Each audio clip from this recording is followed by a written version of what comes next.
to Wild and Weird Radio, a Wild and Weird West Virginia podcast.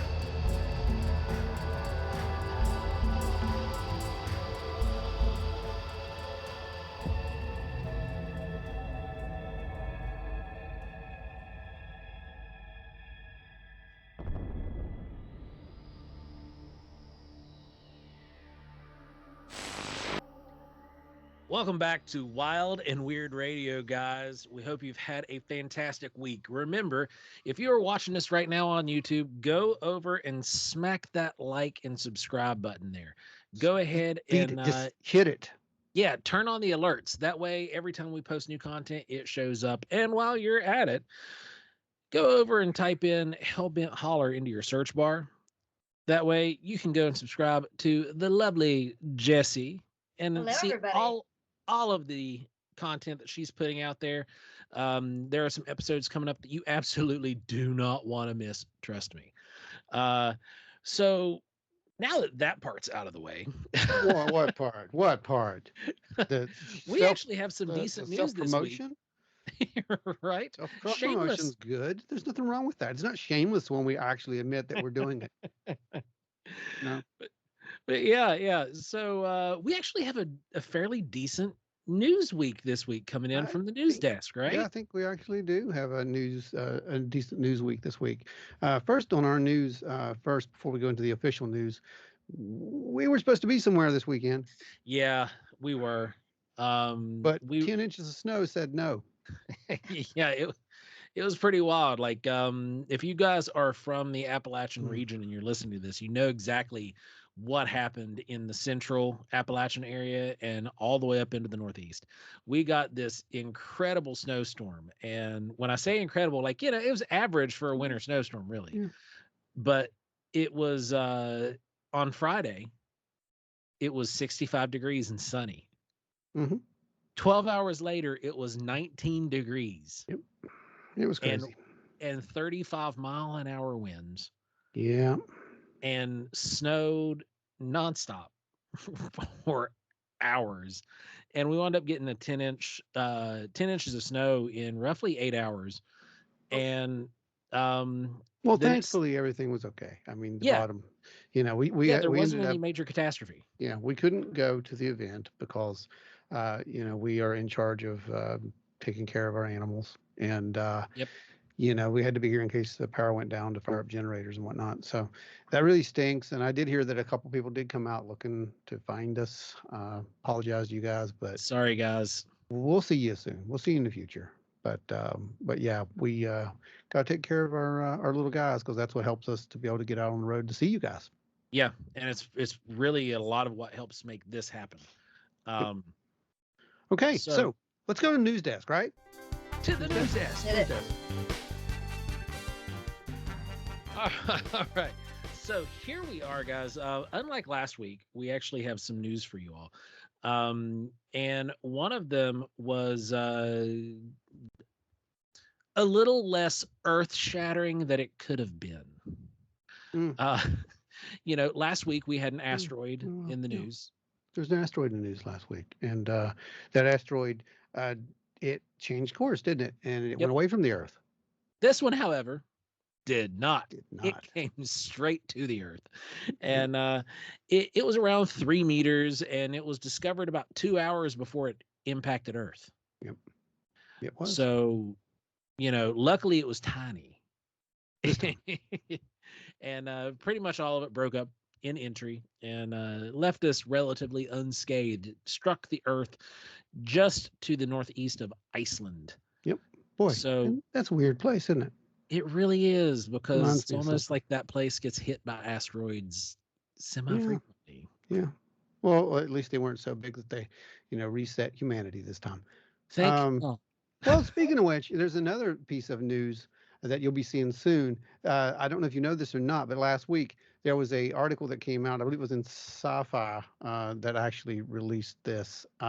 They're trying to debunk the Younger Dryas event hypothesis for the decline of early American and world, not just Native American, but worldwide civilizations. So this is going to be really interesting. That means we're probably right, because anytime we see this kind of desperate act, it usually means you're onto something. And I'd say the reason there's probably some big effort to move and debunk this is because money. Well, that, and let's be You'd real, have to rewrite history. You have to rewrite history, exactly. Yeah, and that costs money. And it's very uncomfortable for people to think that, like we mentioned in Fallen Worlds, part 3, it's very uncomfortable for people to realize and to accept the possibility that they could be reset by a asteroid slamming into the planet. It's just, Yeah. But this article was interesting. I'll actually link up to that for you guys because it actually made some very stupid claims. One of which was that there's really no evidence, and the other was that there's only a handful of such craters. But the main gist of how they built their theory was that the Hiawatha crater is not as young as they thought it was, based on radiocarbon dating. Yeah, and it's really the bad part is when you're trying to radiocarbon date an asteroid impact. Asteroid data, that's under ice, but whatever. So we'll be watching that story. They probably figure that everybody's going through enough right now that maybe we shouldn't be rewriting history, maybe. Even if it's true, Maybe. But yeah, maybe they're like, yeah, we've got the aliens coming shortly, so let's just now, Jess, shush. She doesn't mean that. She doesn't mean that. It's okay. We didn't say that. None of us believe that the aliens are coming shortly. We're starting an alien cult, guys.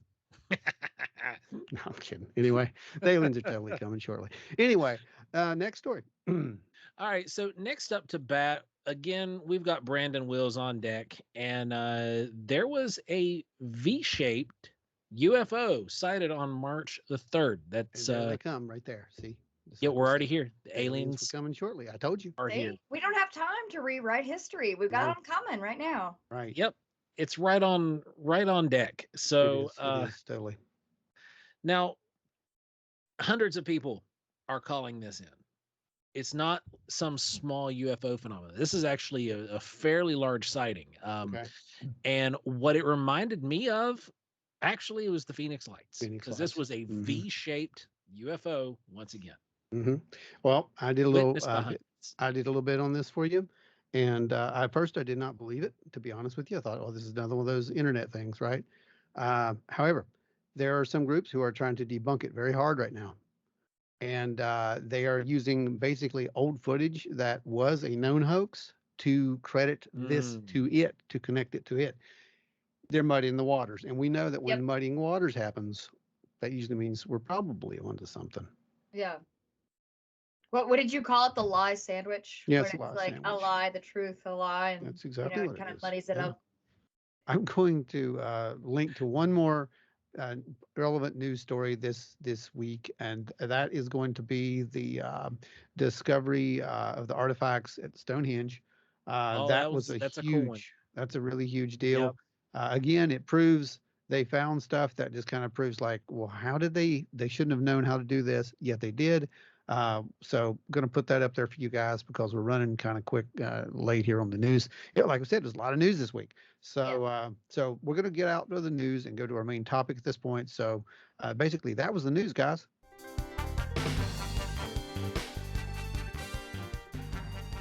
All right, so let's dive right in. Tonight's episode is about hoaxes, hijinks, and hilarity that takes place in this whole world of the paranormal.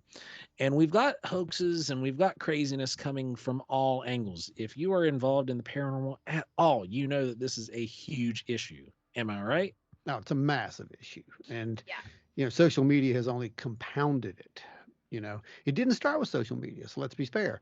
But it has compounded it beyond belief at this point because everyone believes everything's real. Yep. Well, and And also a lie will get halfway around the world before the truth has time to put its boots on. So Yes, if you've got absolutely. a photo that looks like I mean, this could be the real deal, it's too good to be true, Mhm. it's already spread around everywhere within a few minutes. And before anybody with any sort of expertise has time to look at it with a critical eye, you have everybody's aunt on Facebook sharing it, saying, this is the real deal, this is happening. So, Yep. and they spread like wildfire. Yep. It sure does. And those, the fallout from that can be catastrophic, literally, in a community. It can split communities apart. We saw that several yep, years ago with a lot of topics, and we see it all the time, actually. But it's also important to understand that these will be our opinions. These will be, matters of record as well. So we'll provide links for everything here, and you can go look at it for yourself, make up your own mind. Um, if we say it's a hoax, then we're saying it's a hoax because it was told to us that it was a hoax. It was reported as a hoax. If it is, wonderful. If it's not, like I said, you make up your own mind on that. yeah. So let's start back like as far back as we can remember, or some of the older hoaxes that we've got on deck, and then we'll work more into the more modern stuff. Does that sound good to you all? Sure. Yeah, sounds good to me. The best one I could find, because we are talking about money grabs as well, Yeah. and we're talking about these big hoaxes, right? Probably the best one I could find was the device called the Turk, which was appeared to be an automated device, like an automaton. Yeah. Some people don't know this anymore, but automatons were actually a very big thing um, in the 1700s. People were trying to build these humanoid robot looking things. They would write, they would draw, there was all these kind of things, right? So this one was actually built supposedly to play chess. That was its function. And it was constructed. It was unveiled in 1770 by Wolfgang von Kempelen to Empress Maria Theresa of Austria. The mechanism appeared to be able to play a strong game of chess, but here's the thing: it was a hoax. And what it was they had an actual chess master inside of this thing, operating it, paying no attention to the man behind the curtain kind of way. And it fooled people. And I want to say fooled people, guys. I don't mean to fool people just in this court, who were amused by this. No, this thing traveled around, and it got known. This is before social media, so it traveled a while. It actually traveled for 84 years before it was found out to be a complete hoax. So, Essentially, these people got sharked boy, did Yeah. they! Boy, did hard. they! Yeah. Yes, but a lot of people were fooled by this thing, and it was, it remains one of the first actual, I guess, dupings, right? I mean, that's kind of what it is. They Right. just got duped, you know. Um, the next one, if we're going in kind of a order, the next one would have to be the Cardiff Giant. You've heard of the Cardiff Giant before, I'm Yep. sure. A Yep. lot of people have. There's people still today believe that this thing's real. That's the most amazing part about it. But the Cardiff Giant has a 10-foot tall petrified human. Okay. Um, this thing was a 10-foot, 4.5 inches long. It was actually carved from a block of gypsum, is what it was. Um, a guy who was an atheist, by the way, just wanted to show up some of his friends who were quoting Genesis, I believe, is how the whole story goes. And what better way to do it than to spend the equivalent of $51,000 in 2020 to prove, that they were gullible enough to believe this. Wow. They did. They believed it, which is just insane to me. But it worked out really well for him because what he did is over this site where he had he had this thing built. By the way, is what it was. He hoaxed it all. He had it commissioned it to be built and weathered and buried in a location, and then had someone come up and excavate the site. And miraculously, they found a giant. What were the Yep. odds? Um, the funny thing is, a tent was erected over the area, and he charged 25 cents for people to come view the giant. Okay. Oh, That's- we're gonna get back to this tent and charging money to come view things here in a minute. That would be equivalent of about 486 in 2020. So you're Yeah. talking about $5, right?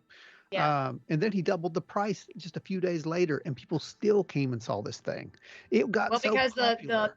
I mean, it was gaining steam like crazy. Everybody had to come see this. Everybody. Yeah. And who was one of the most important people who came and saw this thing, Jess? Do you remember?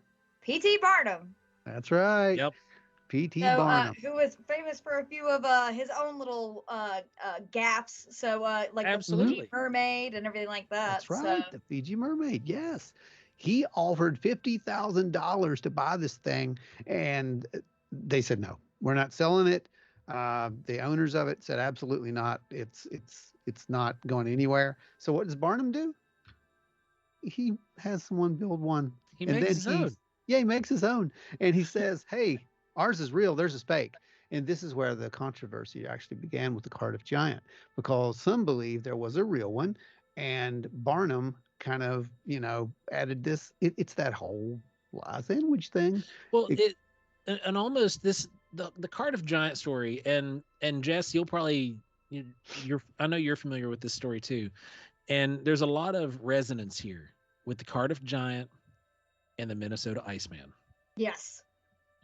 It's literally the same exact thing. It's like, there are certain people who saw the Minnesota Iceman when it was originally on display, then it was taken off display and it was replaced with this thing. And then like the same people who saw it the first time, when they went back and saw it again, they're like, yeah, no, this is not the same. This is not this. I saw the real one.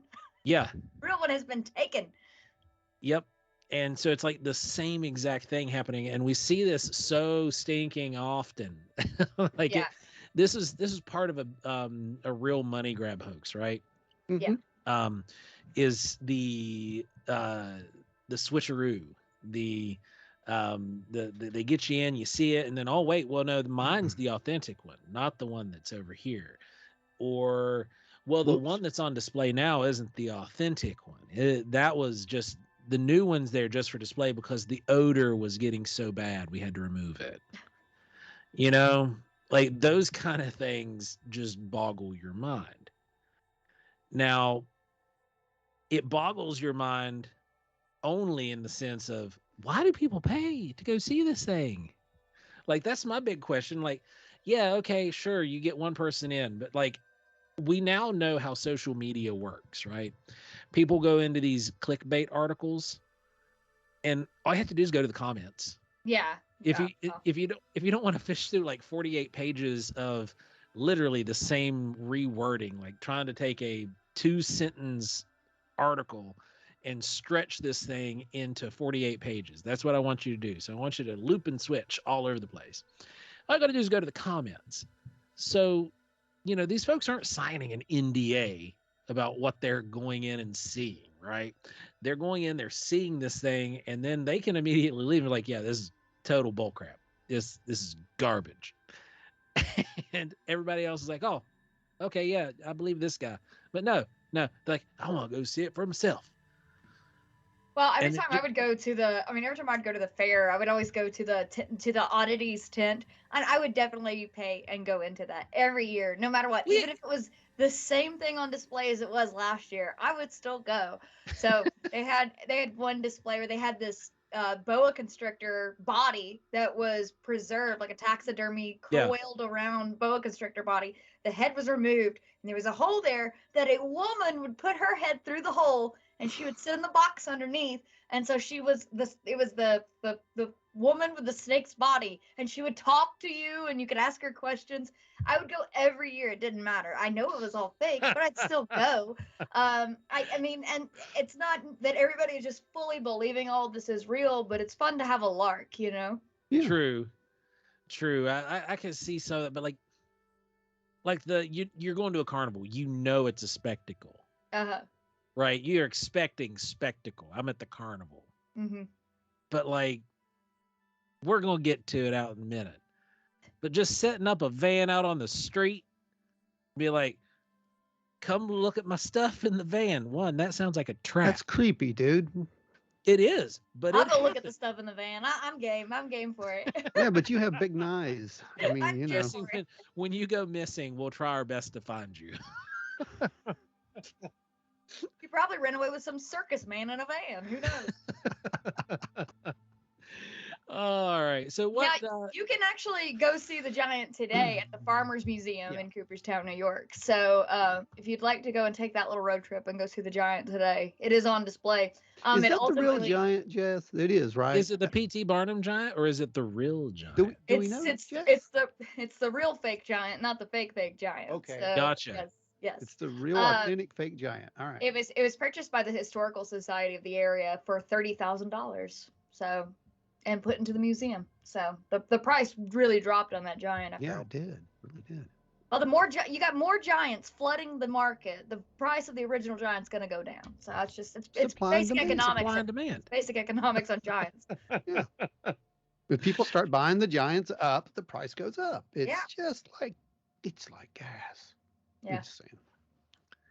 So what do you got on deck, Jess? Give us one of yours. I got one. I got a couple. I got a few. I know this is one that's really, really famous. You guys know all about it. We've all seen this. Is the Cottingley Fairies. Oh, geez. It was that was a good one. Yes, it was a girl and her cousin claimed that they could interact with fairies. This was in England, correct? I am correct. Yeah. Am I correct? Indeed. Yes, I am correct. Yes. So it was a 16-year-old and a 9-year-old.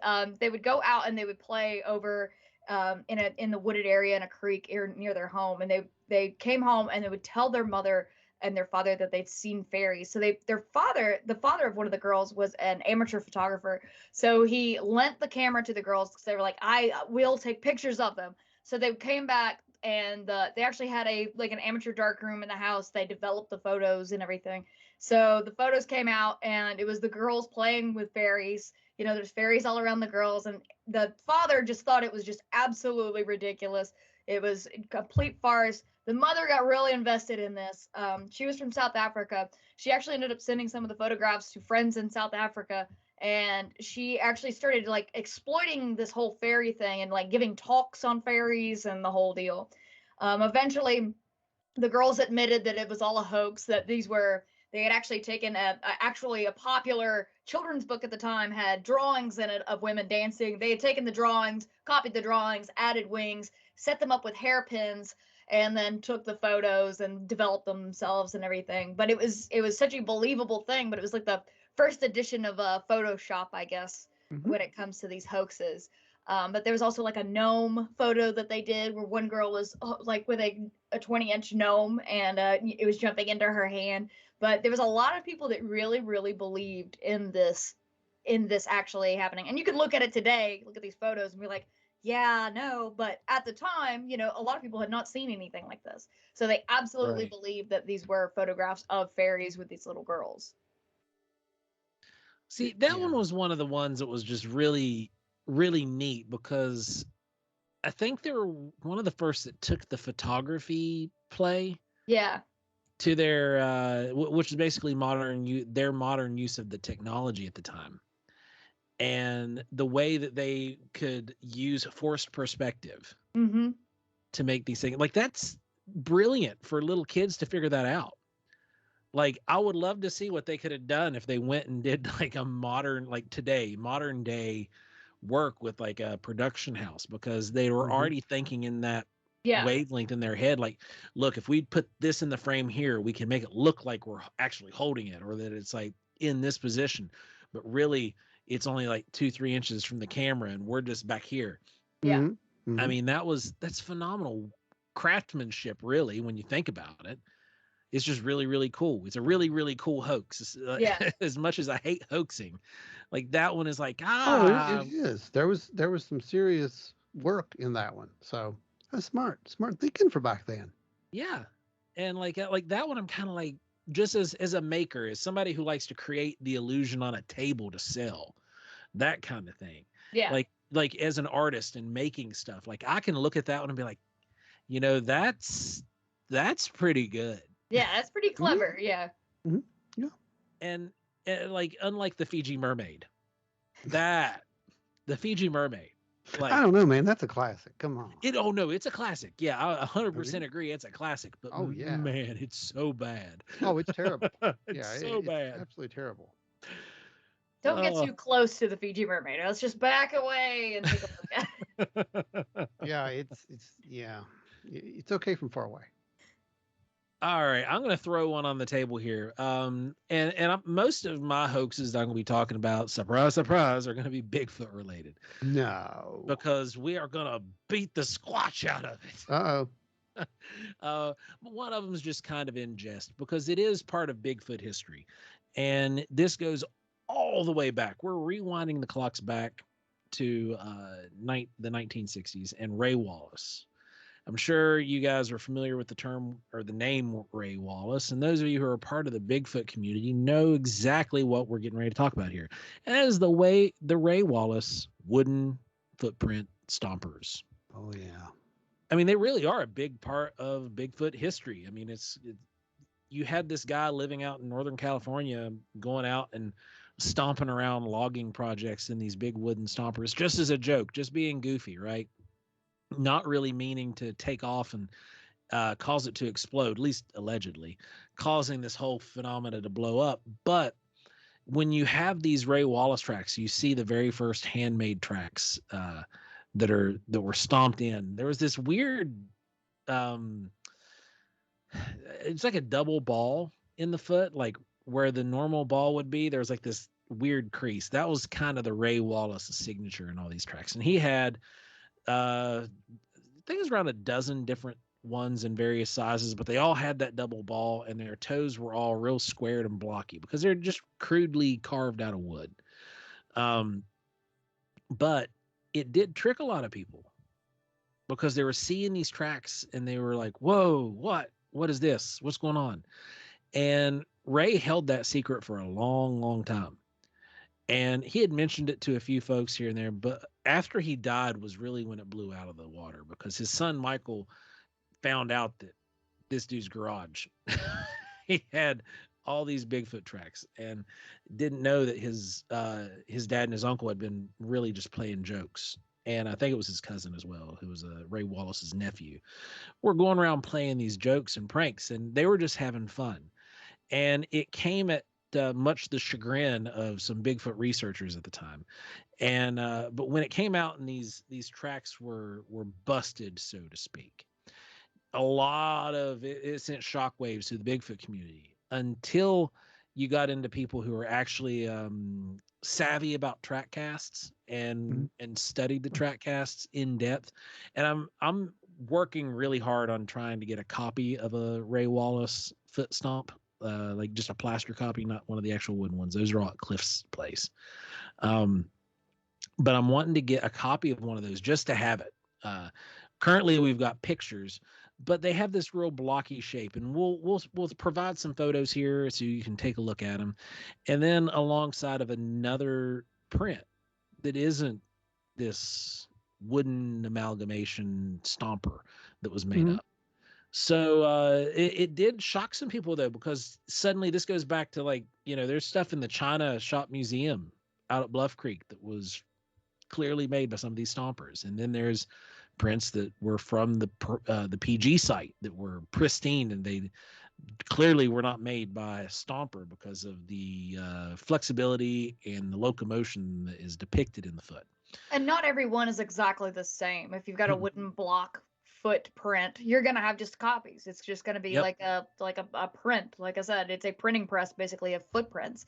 Everything's gonna be the same. You're not gonna have the variation that occurs with locomotion, movement, and the foot, kind of the shifting of weight, depending on the terrain, the depth, anything like that. You're not gonna have any of that variation that you would have with a natural footprint. Absolutely.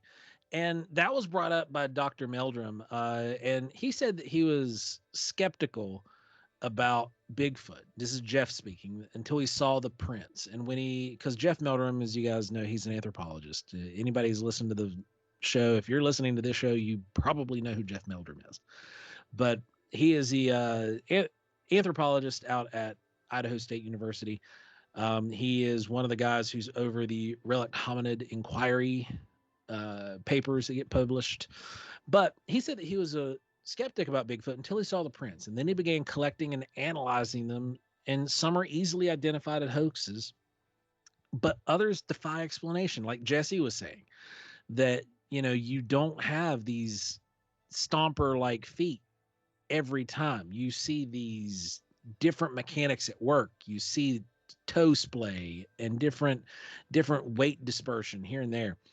And Jeff said, what concerns me most about Ray Wallace' story is that it puts a damper on legitimate researchers. There seems to be kooks and cranks, but it actually does steal them all the more. So basically what he's saying, because Jeff uses some weird terminology when he's being interviewed in papers. He speaks very academically.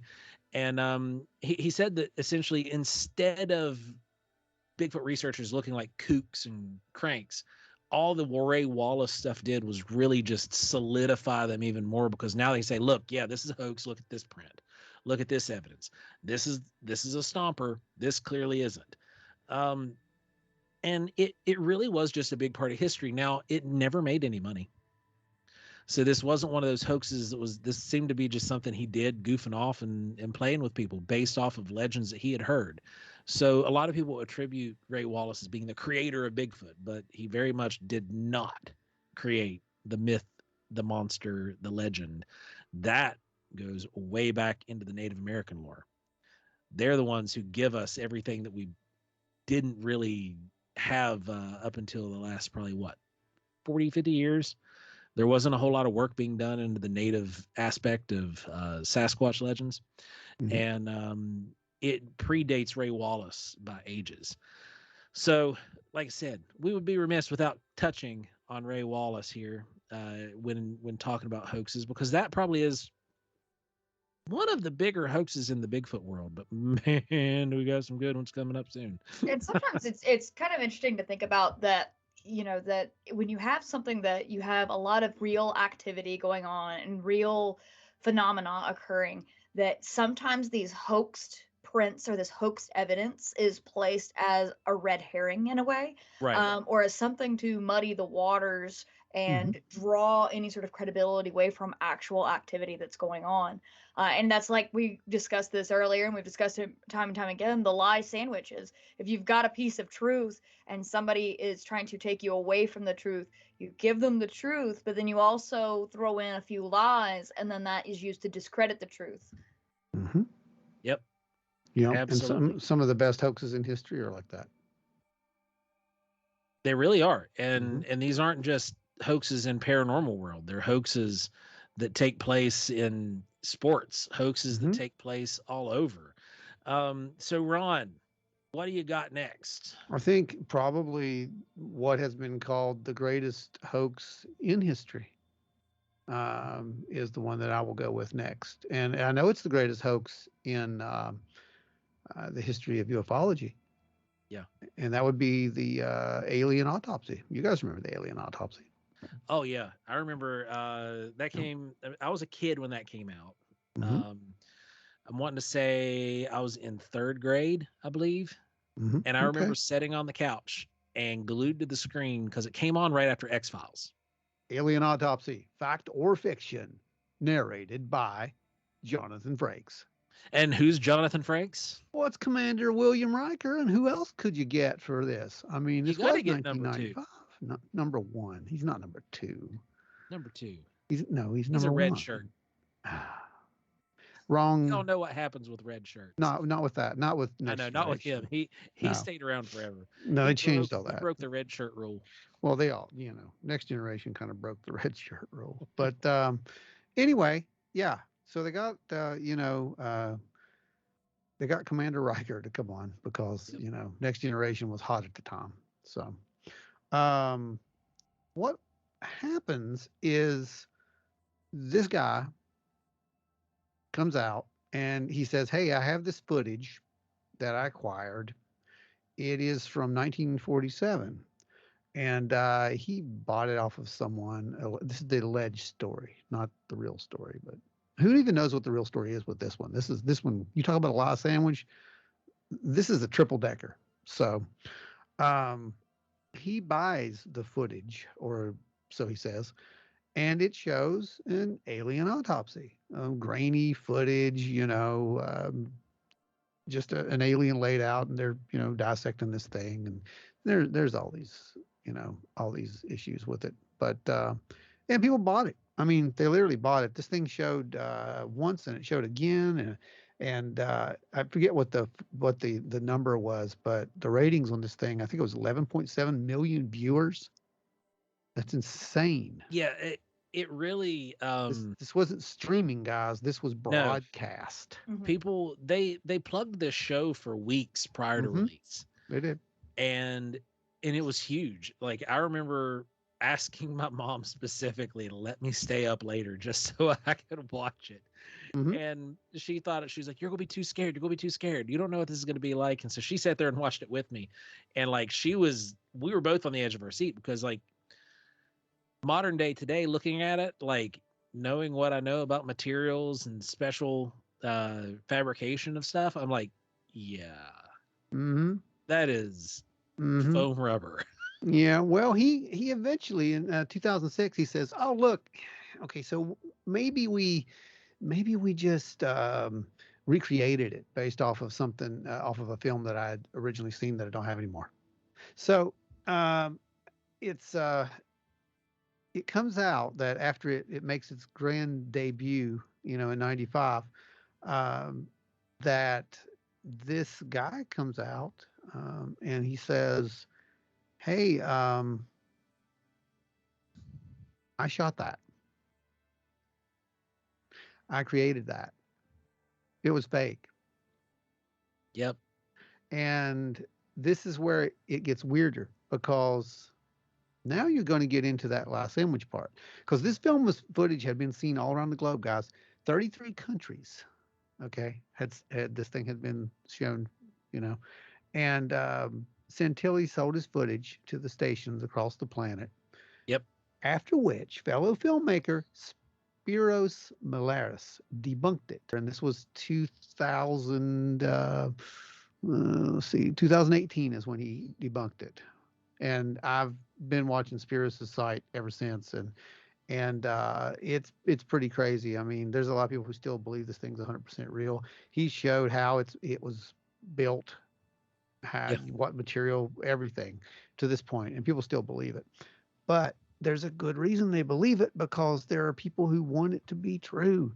And one of the things that happened was a British UFO sleuth, Philip Mantell, who had studied the footage for 14 years, stated that he believed that the memo was possibly real. There was a memo that was released with this too. So there was some truth in there. You see, there was little parts of the truth that they threw in it. Well, this alien was allegedly the Roswell crash. It was the Roswell crash. So that was the whole premise behind it, was that this was an autopsy of one of the aliens from the Roswell crash.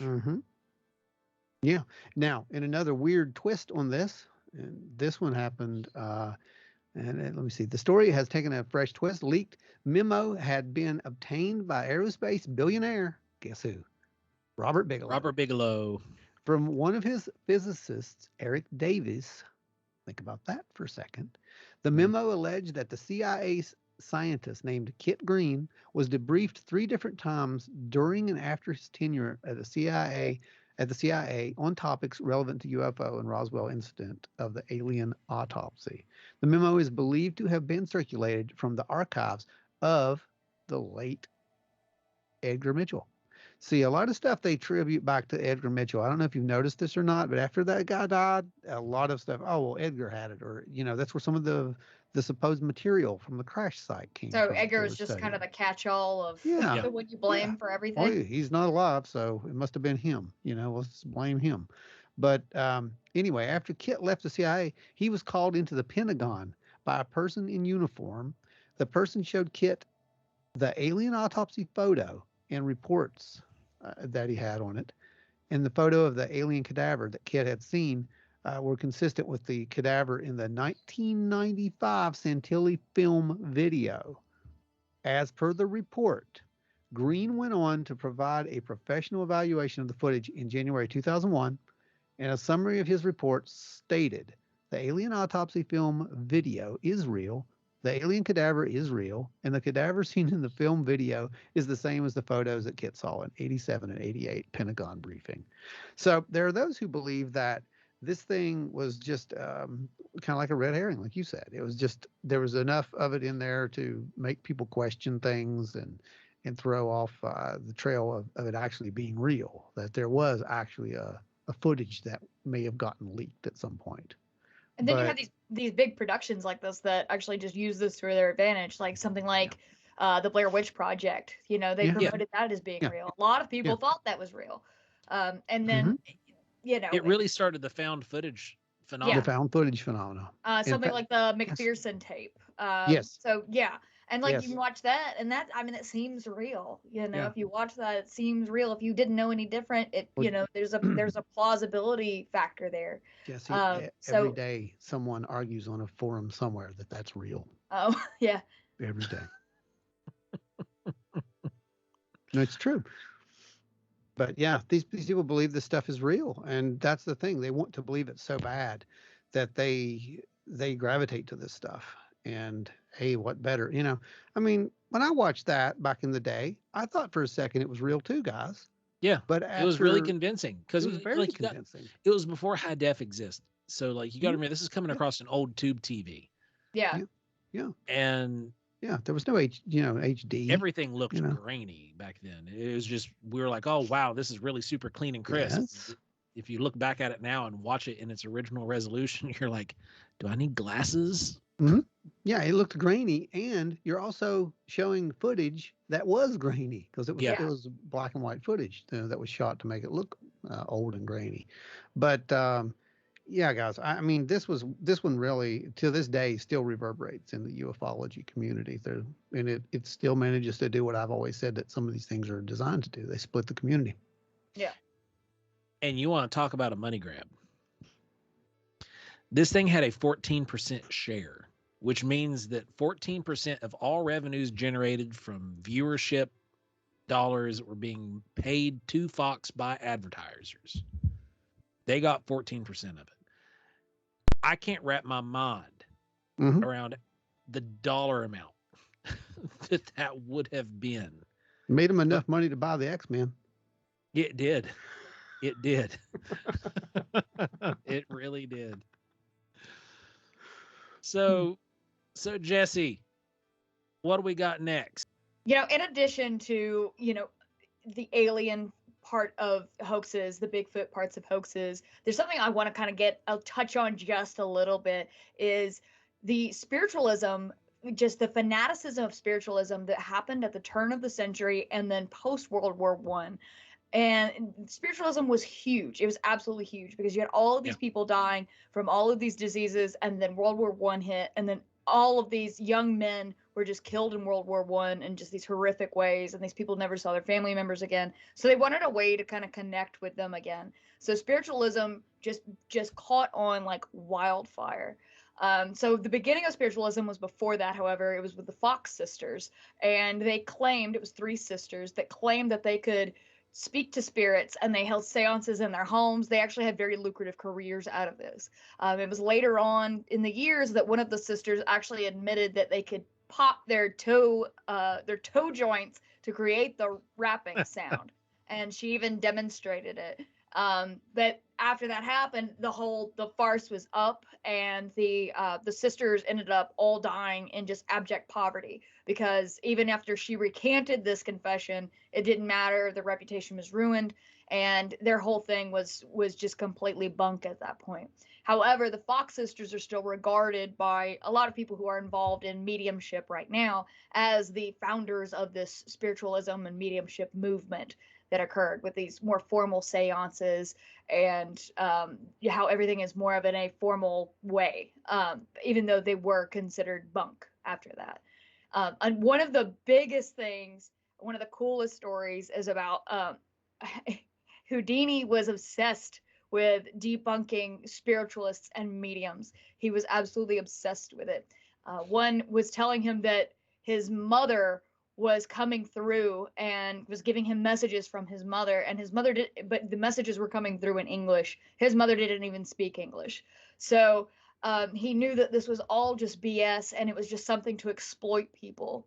So that they had just young theater artists and young flappers of the era who were claiming to be mediums and holding these seances in these wealthy men's homes, and it was just kind of a parlor trick that a lot of them were doing. He even lobbied Congress at one point to regulate this and to stop this practice. So Harold Houdini was very, very, very much against spiritualism, seances, connecting with the dead. He absolutely believed it didn't happen. It was absolutely impossible.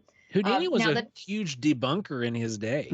Yes, because he knew how all the tricks worked, so he applied that to everybody else's tricks. He could figure out how your tricks worked because he figured out how his tricks were constructed. So he was like the ultimate debunker of the day.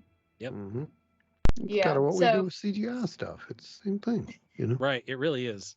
But yeah, I just wanted to touch on that a little bit because it was kind of a big, during that era, Houdini, that was a huge thing. I mean, like I said, he was going in front of Congress, just trying to get all of this kind of squashed because it was just driving him absolutely insane.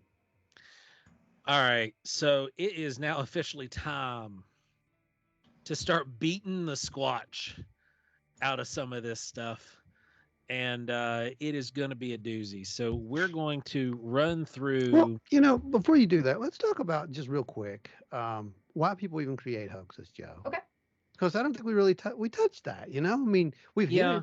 Okay, it's kind of, you know, to draw attention, right? Yeah, right. Money, financial gain. Sometimes they're just sociopathical liars. Okay, sometimes they just like to lie a lot and want attention. You know, that's one of the biggest things. And the other, I think there's just some people who love to stir the pot. Oh, absolutely. You know, absolutely. And whether it be for disinformation, like we talked about, or, but you know, on the other side of that, you have the actual hoaxers. You have these people who create these hoaxes and who are doing this. They are 100%, you know, doing this, meaning to do this. They have this planned out. This is premeditated. All of that. On the other side of that coin, you have a lot of people who are professional debunkers, and they have made it their life's mission to say that everything is a hoax, everything is BS. They are just professional skeptics to the point that even if they are presented with something right in front of their faces, they will say it is absolutely not true. And then if these people become financially motivated by debunking things, then they're all of a sudden, I don't know, a detective of sorts looking into these things. And then they seem to, if they run out of people to harass and claim that they're liars, then there's no financial incentive, or they lose any sort of career opportunities because they don't have anybody to attack anymore. So then they just attack everyone at that point. And that's just as bad as a hoaxer, because then you are if there's actual evidence of something, then you're driving people who would otherwise be seeing this evidence away from it, and you're trying to shame people from believing something that looks like it could actually be true or have merit. You're 100% correct. I agree 1,000%. Well, yeah, I mean, you know, and it goes both ways, Jess. You've got you've got people who are hoaxing for other reasons as well. Yeah. I mean, look at the crop circle madness, where the two guys came out and said, "Oh, it was us." Yeah. Come on. It was, the crop circle stuff and Ray Wallace are really similar because they were taking credit for all of it. Like, how can you take credit for all of that? Like, you can't be everywhere all at once. It's just impossible. You might have did one or two, but you didn't. No. So, without further ado, ladies and gentlemen, let us bring to your attention, if you haven't already known, the infamous Rick Dyer and his accomplice, who was recently featured in the news and somehow won his settlement over a concert, Tom Biscardi. So, this is not just a one-time hoax that went insane, off the rails, and made a ton of money, but two hoaxes that went off the rails and made insane amount of monies, to the tune that some estimate over $1 million. Yeah, like, so to give you guys some background On Go August big or 12th, go home. yeah, right. Yeah. On August 12th, 2008, Matthew Whitten and Rick Dyer released a press release and went on Steve Cole's radio show, The Squatch Detective, to announce that they had a dead body of a Bigfoot in their possession. They discovered it allegedly in the North Georgia mountains in June. So they had this thing for like, at this point, a month and a half. They said it was 7'7", weighed 500 pounds. And somehow they carted this thing out, the two of them, out of the mountains. Now, 500-pound log, me and Ron could probably move. I've had to do it at work before. It's doable.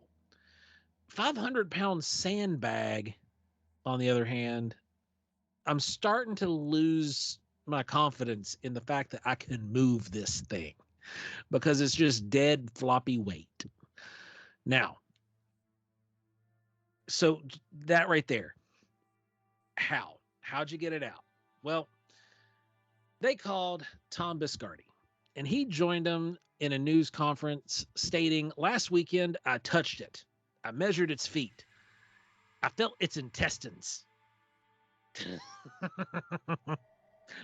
You know, Ron, Jessi, please tell me that one of these days, whenever people don't like, share, and subscribe to the show, and you have to go out and kill a cryptid, that you say on the news that you touched its intestines. I'm gonna do that anyway. What do you don't have to ask me to do that.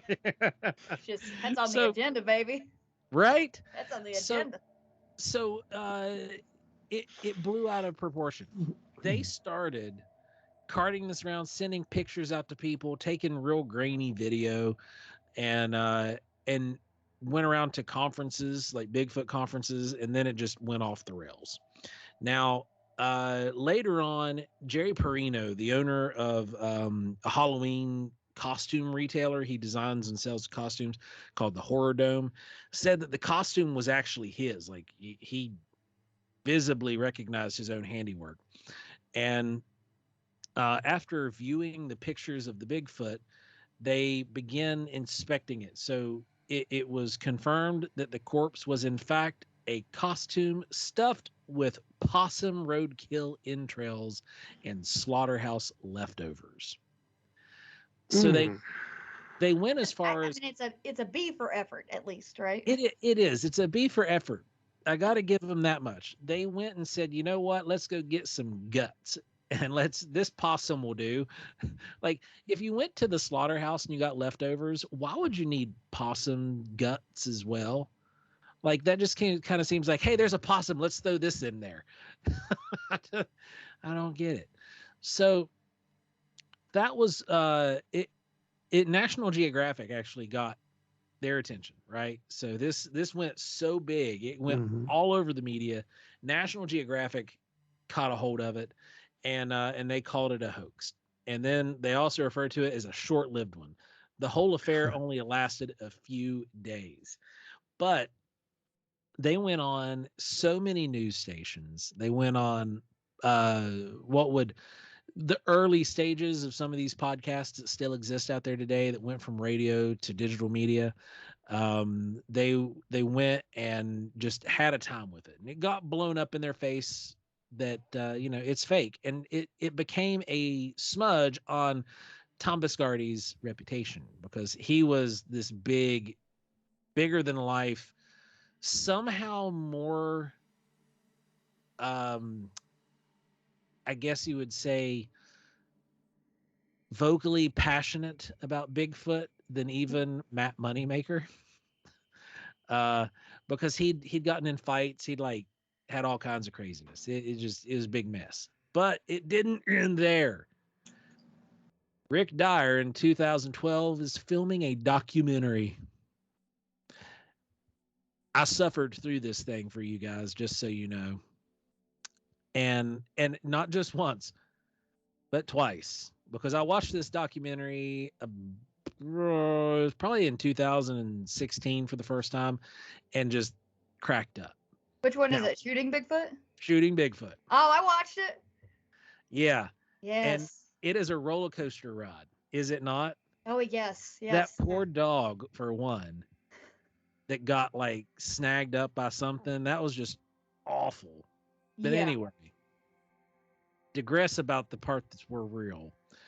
Um, there it starts off and it's like all intense. He's like, "Oh yeah, it's called shooting Bigfoot," and it starts off with this like handy cam footage of this like Bigfoot that does one of these run bys and it's like right up in your face. He's running with a gun. He's like, "Oh yeah, I'm gonna kill Bigfoot." One dude against a Bigfoot. Like, I'm gonna do it. I'm gonna kill him. Rah, running through the forest. And then all of a sudden this guy comes running at him, clearly in a costume, but it just looks wild. Well, at the end of that footage, the camera goes off like all Blair Witch style, and then you hear the gunshot, and then you hear, "I got him, I got him," and I'm like, wow, this is a trip. But it gets better because that's not where it ends. No. This thing goes to the extent where he puts it in a ice chest, like what you would put like a frozen ice cream in a gas station in. Okay.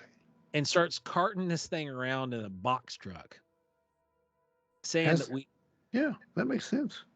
Oh yeah, Tom Biscardi gets roped into this mess again. And it went absolutely bonkers. He put it underneath in this wooden coffin.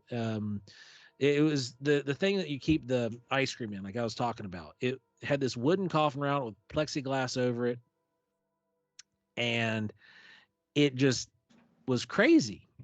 And you could tell that this thing was like painted when you saw it, that this was some kind of wild fabrication. And he lured it in using pork ribs from Walmart doused in special barbecue sauce. Now, one thing that Joe fails to tell everyone is in the course of hunting for this Bigfoot, the woods that he speaks of are actually a wooded piece of property next to a highway that is currently that was currently being used as a homeless camp. Yep. So yes. So this is where this incident took place. And he's in this homeless camp that Jessi was speaking about. That's where I was heading with the ribs. And he was somehow amazed that these ribs were disappearing off the trees in a homeless camp. Okay.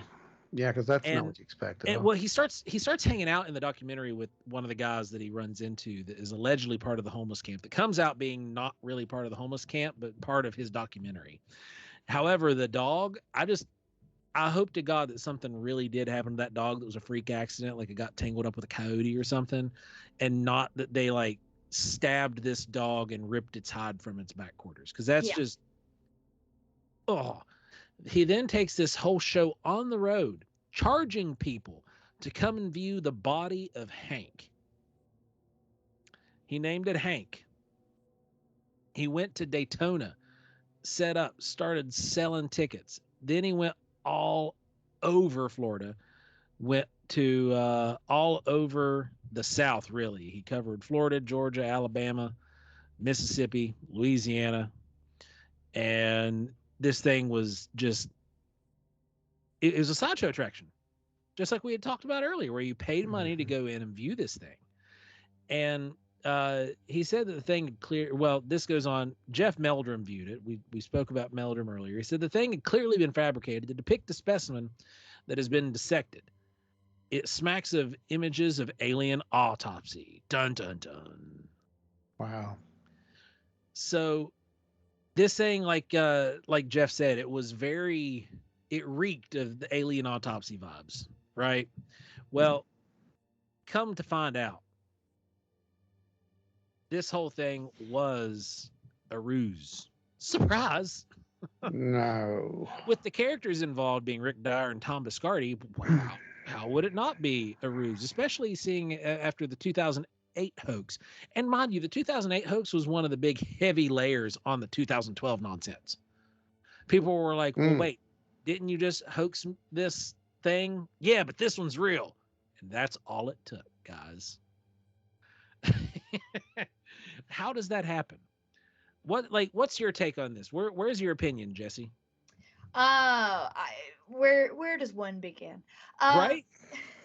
I think that a lot of times, especially with this kind of hoax, this is a sideshow thing. And the people that are going to go and see this, don't think of them as Bigfoot people. That you don't have people who are Right. actually Bigfoot people going and viewing this. This is why he went to places like Daytona. You have a huge influx of tourist business there. You have people who are drinking. You have people who are there having a good time.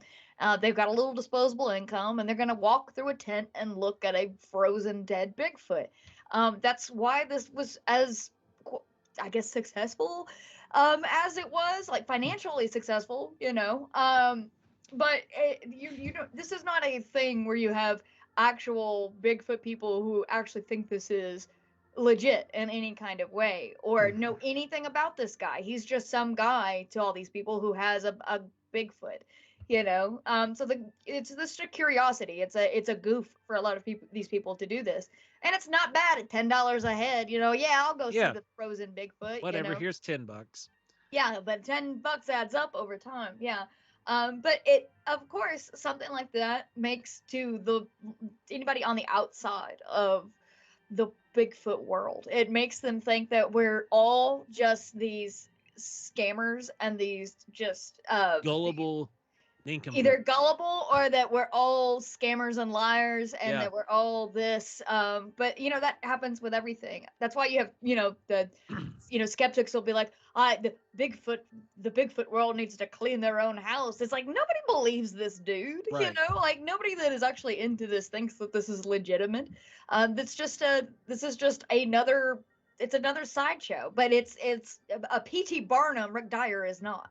No, because there are even notes, right? So here's Chris Russell was the artist behind this Bigfoot, and he actually worked for Twisted Toy Box in Washington. Now, Twisted Toy Box is phenomenal; they do fantastic work. But Rick Dyer created on paper what he wanted made, and he handed it over to Chris Russell. The request was to use he wanted it made out of latex, so that way it'd be easy and light to move. And then he followed through and he used camel hair to do all of the hair for the thing. And Rick Dyer, in his notes, like this is notes from Rick himself that Russell produced, said that the prop was Dyer told Russell that the prop was for a movie about killing Bigfoot. It was, surprise. And that he was shooting it, and he also wanted a baby Bigfoot and a female to be created. Russell started receiving threatening phone calls, emails, and other contact for making the prop, so he decided against making the rest of the Bigfoot family to go along with Hank. Russell stated, "I was asked to make the prop look like it was poorly made, like an old rotten taxidermy that had not been preserved correctly. Dyer did send photos and drawings taken from the internet, and he asked for certain features to be replicated. Dyer maintains that he actually does have the body of a real Bigfoot that he shot and killed, but cannot produce it." So this is his stand-in for the actual Bigfoot he's killed. Yeah, this is his the giant. This is his giant. I've got the real body. Same an autopsy. Same thing. Yep. Yeah. We don't have the original. We recreated it. So later on, Dyer did go in the year after shooting Bigfoot was released in 2013. He did wind up going out and saying that it was fake. And he said that he never treated anyone badly, that he's a joker and he played around. And he said, "That's just me. Coming clean about everything is necessary for a new start. From this moment on, I will speak the truth. No more lies, tall tales, or wild goose chases to mess with the haters." Something in me just says, I can't wait to see the next documentary that you make that is an absolute dumpster fire. You mean you're not going to give this guy a 67th chance? What's wrong with you? Right? So, fool me once, shame on me. Fool me twice. You're going to never do the George not Bush fool me thing? again. Is that what you're going to do? Yeah, you'll never not fool me again. Won't get fooled again. Can't fool. Can't fool again. Can't get fooled again. So anyway, we've kind of this one is just, I can't believe it went on the way it did, especially the money that he made. I mean, this was an absolute cash cow for him, you know. And like Jessi was saying, he took it to these massive tourist destinations, and it was just like the Fiji Mermaid. You know, people are going to go see it, and it caught so much heat. Then the movie comes out, and you've got Tom involved with the movie again. You're like, what is going on? Well, you know, I mean, it makes money. I mean, let's be real. There are places like this still today. They have fake exhibits, and people pay money to go see those fake exhibits. They do. We've seen it. It's all around. Go down south. Go to Ripley's. You know, some of that stuff's real in there, but some of that stuff is fake. You pay money to go see that stuff. You know, you do it because you're having a, like Jess, you know, she wanted to see the snake woman. I mean, we know I love Ripley's, believe it or not. Oh, yeah, absolutely. Absolutely love going to Ripley's, believe it or not, museums and their aquarium and all the displays. If there is a Ripley's in town and I'm in it, oh yeah, I'm going for sure. Because that's the whole point, though. I mean, it's a tourist thing. We know it's a tourist thing. These are sideshows, you know. But the thing is, Ripley's never really tries to pass all of it off as real. The stuff that's like hokey and bogus, they're not like, oh, come look at this. This is actually authentic. We've done DNA tests and we've had this done and this done. And they don't try that with a big community. You know, they will ham it up, and they'll do that absolutely with the people who are well, that's what I'm getting. Who are in the audience. So this is that's the tourist side. What we're dealing with is not that. What we're dealing with is disinformation, and whether it be willing disinformation or just simple, you know, I'm gonna have some fun and it turns into disinformation. It is disinformation because that takes away from serious research. It does. Takes away from the efforts of people who are actually going out there, boots on the ground, doing the real job. They make a video and they get shared 1 billion times, whereas someone like, you know, you, me, Jess, you know, anyone who actually goes out there and does something, our video, well, we get like 100 views. If you know, that. I mean, that's what I'm getting at, though. And you know, they're raking it in overnight. You know, now, they have. Speaking of boots on the ground and making videos of Bigfoot, we're going to go after probably one of the most controversial, because this is the one that is the Bigfoot believers' favorite. So Todd Standing comes out with this documentary that went to Netflix. And I remember when it came out and I watched it and I see the people who are involved with it. So Dr. Meldrum, here he is again. He's involved. You're seeing him. And then there's other researchers, but the big thing that kind of stands out is this whole area. This very elusive area called Sylvanic. And Sylvanic actually never existed. Like it, not in the native term, which is, he claimed that the natives called this area Sylvanic.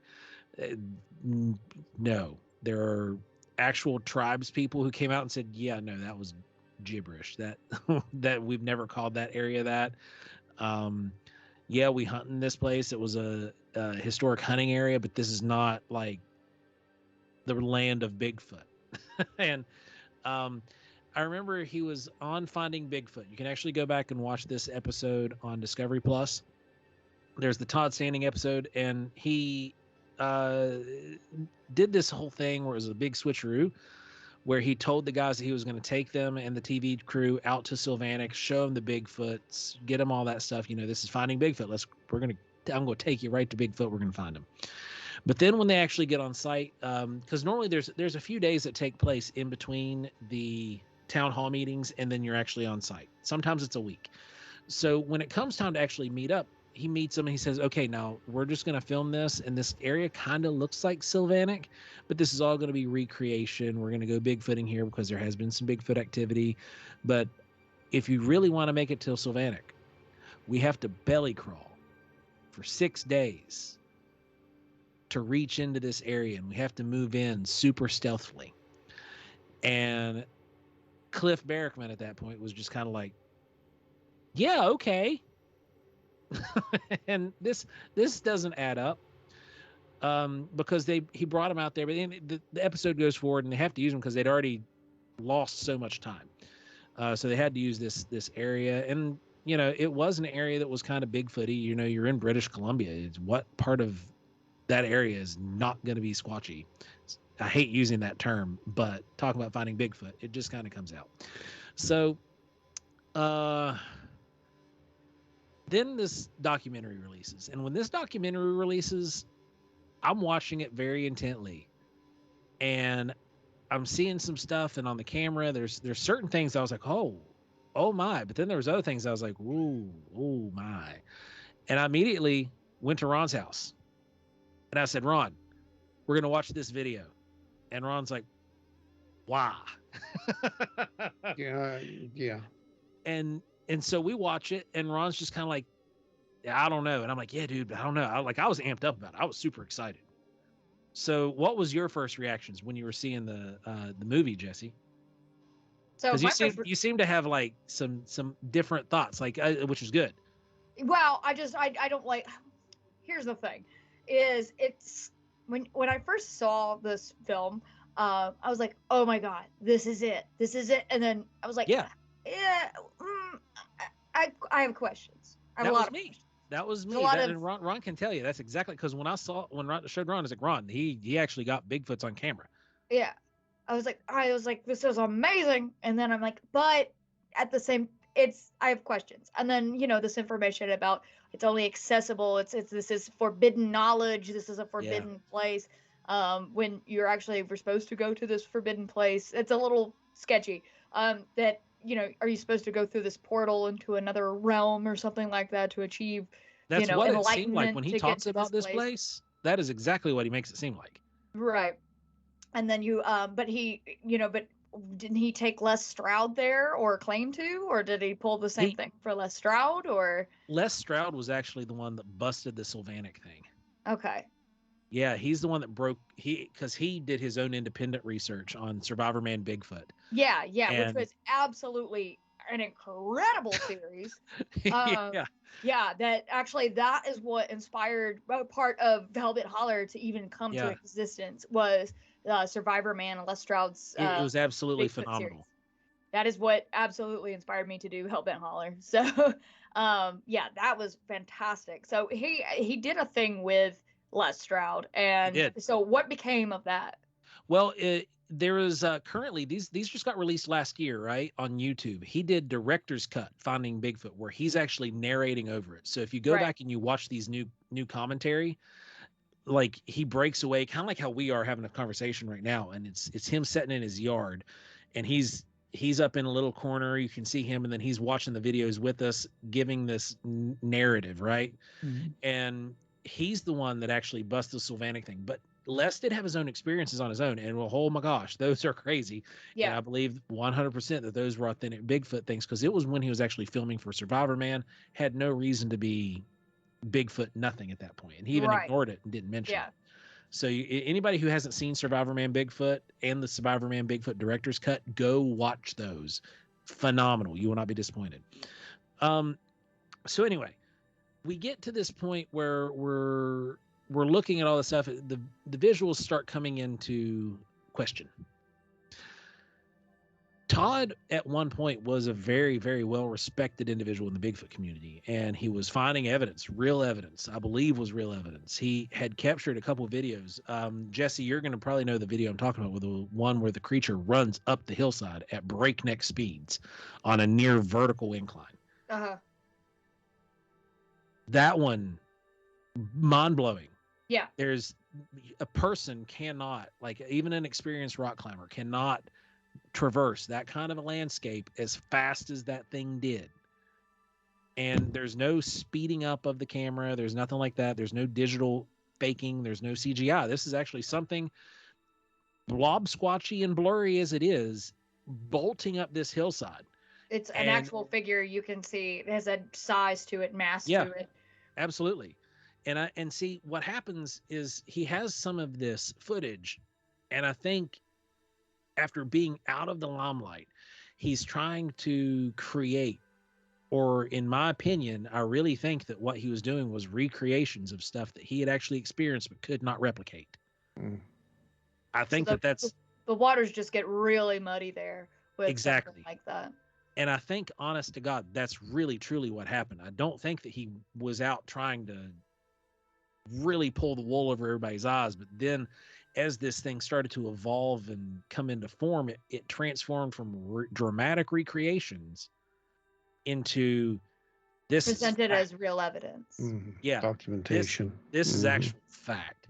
So the area Sylvanic doesn't really exist. I mean, it's in a map. It is a box canyon, but it's not named Sylvanic in any tribal relations at all. There's no connection, no tribal that this is the Bigfoot's land, nothing like that.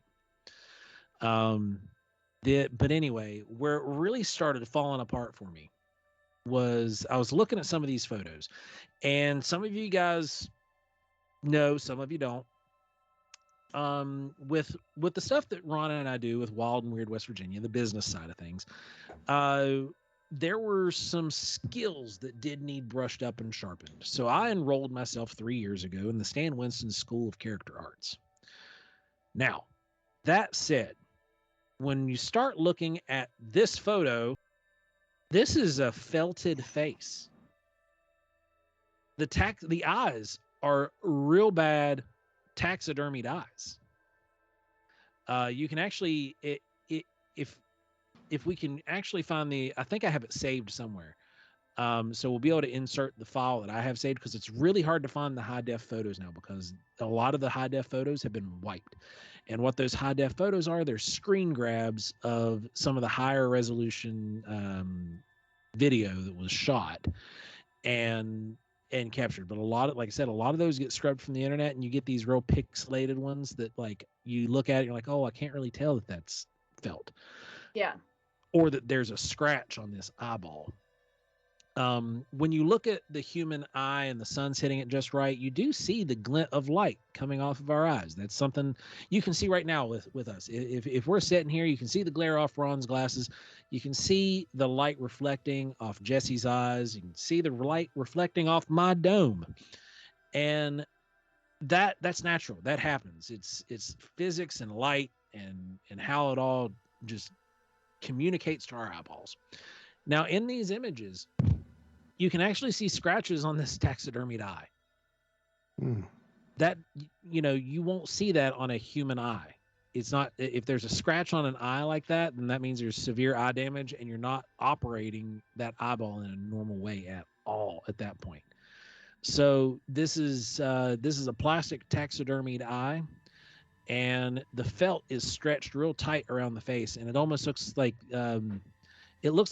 some of the old cartoon Eskimo hoods is the fuzz around the face, and this real felted face, and the skin is pulled so taut on this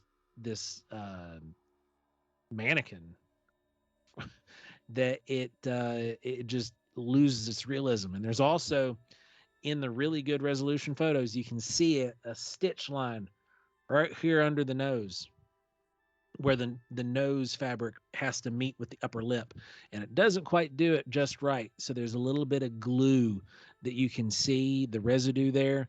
And then on the sides of the face, where my beard, if those of you who are watching this video, you can see where my beard starts. Imagine if my beard, which it correlates with the image here, is brushed out. They're using a styling product to do that, and you can see where the styling product is kind of clumped in the edges up and around the cheeks, and it's hardened. It looks almost like hair gel or hair glue has been used to keep the hair away from the face, to further accentuate the appearance. That is a professional's examination of this image. And the other one, which is I'm sure you guys have all seen, which is the Todd standing face morph. It's the one that they use a lot for that.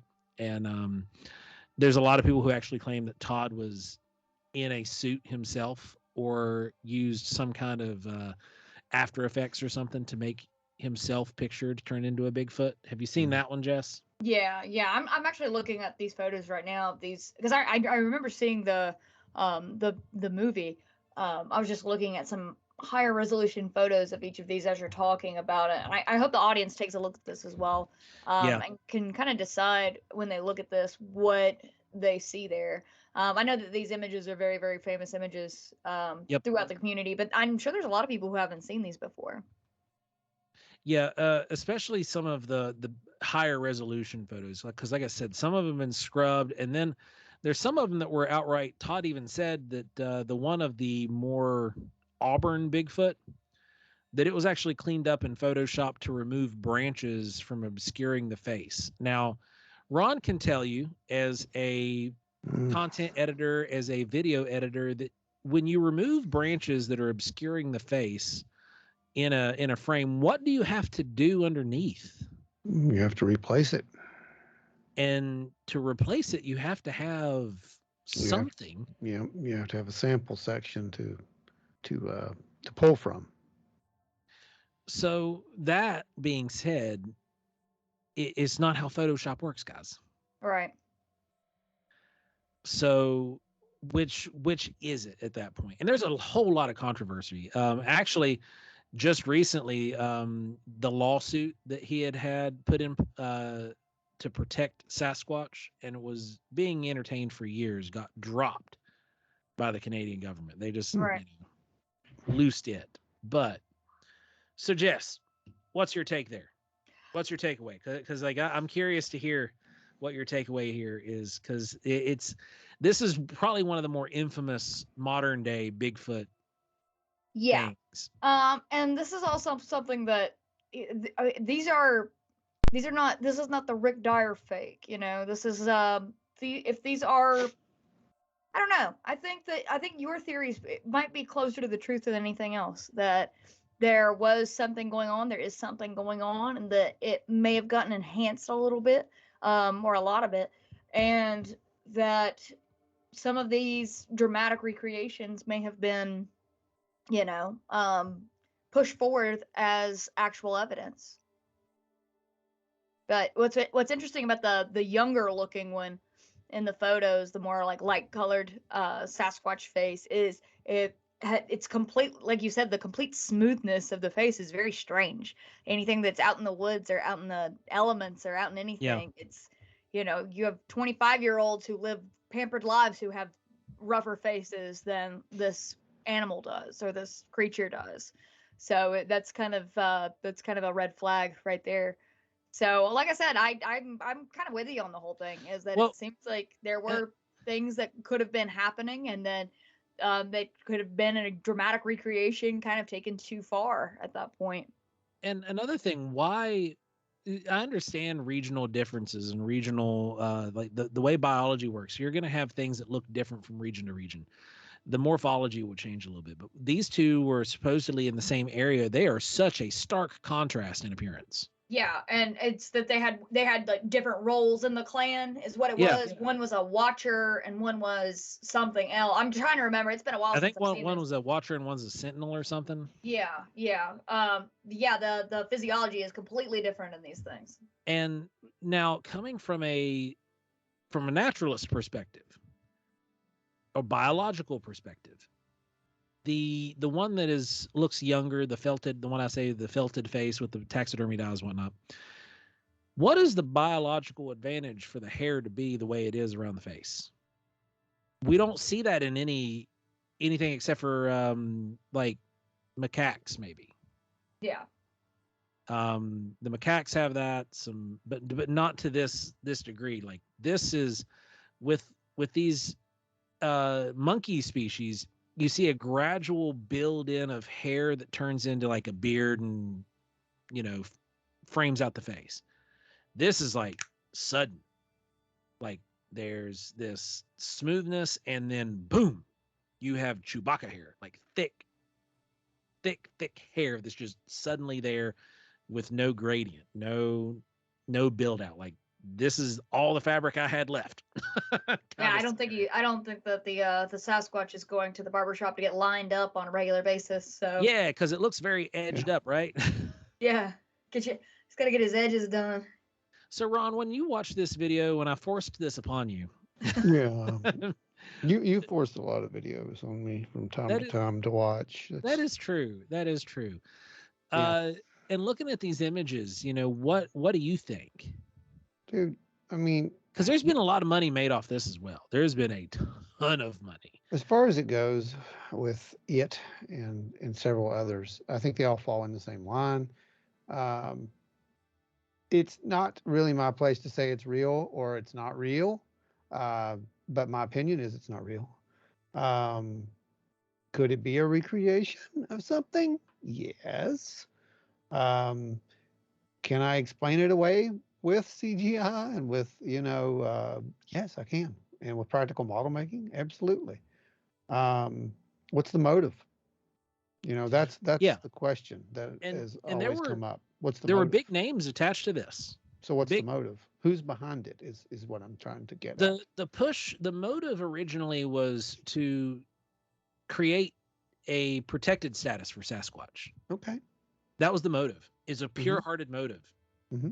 It is as pure as one could get, it as a matter of fact, in my opinion, to protect this species. I completely understand that. I mean, that's, that, like I said, these big names signed on to it. Right. Meldrum was a part of it, and Meldrum's walked back a lot of stuff that took place in it. Sure. Said that there was some creative. His exact words are there was creative editing that took place. Okay. Yes. And then you've got Les Stroud went out with him, and Les Stroud went out with him after this was already like a very heated topic. Like Les Stroud went out knowing that he was already a very controversial subject. Yeah, he mentions that, I think. Yeah, in the first edit, but I'm telling you, you got to go watch that director's cut and watch him break down frame by frame of certain stuff. It's phenomenal. It's such a strange way to try to do something, in my opinion. That's what I'm getting at. It was very. It was a desperate attempt, I think, but when it came out that this was being pushed as not just dramatic recreations, but like this is the real deal. Like, I honestly think that if he pushed this documentary and explicitly said these are dramatic recreations of things that he and some people that he was with had witnessed prior, it would probably be one of the most widely accepted Bigfoot documentaries that have ever been made, because it's very well made. Mm-hmm. Yeah.